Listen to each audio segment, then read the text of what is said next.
aad iyo aad ayaad u mahadsantahay Durraan dhawaan ayay ahayd markii xildhibaanada baarlamaanka Soomaaliya ay mooshin ka dhan ah madaxweynaha ay soo diyaariyeen isla markaana ay ku doonayeen in ay xilka kaga qaadaan madaxweynaha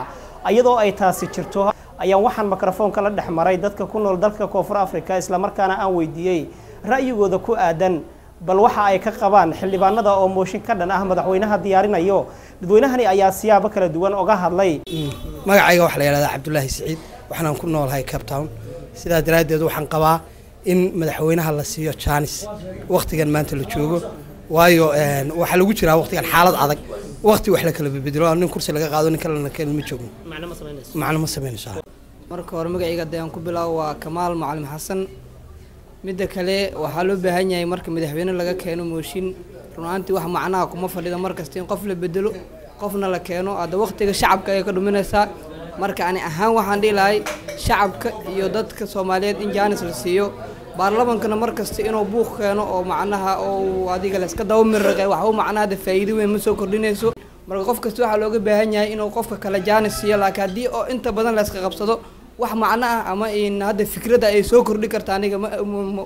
umaleynaa inay jirto مثلا هذا مركي أو رئيس الوزراء اللي بدل رئيس الوزراء كان أنت اللي كنا وقت أي قاعدتي رنا أنت برلمان كاتو حقوق إلى ماشى ما تعلبه صوبته ما راتو حدهن رئيس الوزراء حماضي ماشى كسرن مركي تاسو حاول دكانتا إن قف كهربان كيني كرام برلمان قف كهربان ماشى كطور كران مركي أنا وحندي لها يعني واحد لسكوا قفصنين قف كستيسها لوجود دايو هنا لو قدم بجانس نهلس قف كستهلسيو إلهي وحولي أدعو الله وأدعو رسوله وأول الأمر ضدكنا أول الأمر نقدان ومدحوينها جانس كيس لسيو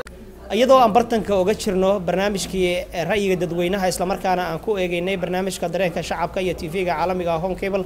ayaan inta badan waxa aan ra'yigooda ka weydiinay dadka ku dhaqan dalkan Koonfur Afrika sida ay u arkaan mooshinka dhawaan ee qaar kamid ah xildhibaanada ay ka soo jeediyeen madaxweynaha Jamhuuriyadda Soomaaliya Xasan Sheekh Maxamuud waxa ayna dadku intooda badan ay hoosta ka xariiqeen in ay muhiim tahay in waqti la siiyo madaxweynaha si loo dardargeliyo howlaha iyo waliba in dadaal ka soconaya dalkeena Soomaaliya iminka waxa ila taagan Sheekh Cabdirashiid Caafi oo kamid ah aqoon-yahanada Soomaaliyeed ee ku nool dalkan Koonfur Afrika isla markaana garyaqaan ah Sheekh Cabdirashiid bal ka waran ra'yigaada ku aadan mooshinka dhawaan xildhibaanada ay ka keeneen Xasan Sheekh Maxamuud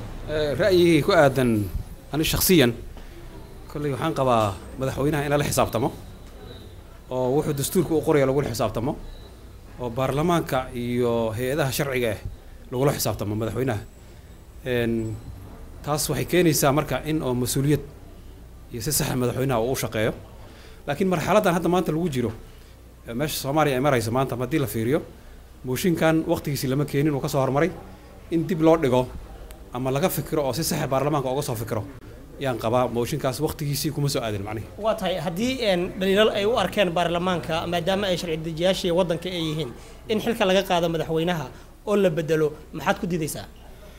madaxweynaha waa la bedeli karaa laakiin waa in si sax ah oo dastuur oo sharci loo bedelo haddaad akhriso dastuurka Soomaaliya maadada 9aad waxay qoraysaa qaabkii loo bedeli lahaa madaxweynaha wixii lagu soo eedeeyay inuu khiyaano qaran uu sameeyo oo kaleento in oo baarlamaanka oo dhan uu isku raaco oo guddoon mooshin si sax ah loo soo maro waxaan ku talin lahaa xildhibaanada in dastuurka marka hore akhriyaan si sharci ah madaxweynaha looga codsado inuu iscasilo oo xilka looga qaado macnaheedu ku talin lahaa waa gartay madaxweynaha hadaladiisa waxa kamid ah in uu mar walba ku faraxsan yahay in isbedel ay dhacaan miyaysa ku muuqan inuu isbedel meesha ka dhaco oo madaxweynaha maadaama dhaliilo badan loo soo jeediyay oo ay kamid tahay dhibaatadii dhawaan ka dhacday Kenya oo madaxweynaha ilaa wali uusan ka hadlin in si dhaqsi ah xilka looga qaado miyaysa taas u furnayn xildhibaanada xildhibaanada si dhaqsi ah xilka oo qaadi karaan dastuurkana qoraayo laakiin waxa weeyo madaxweynaha hadda 2 sano yuu hayaa xilka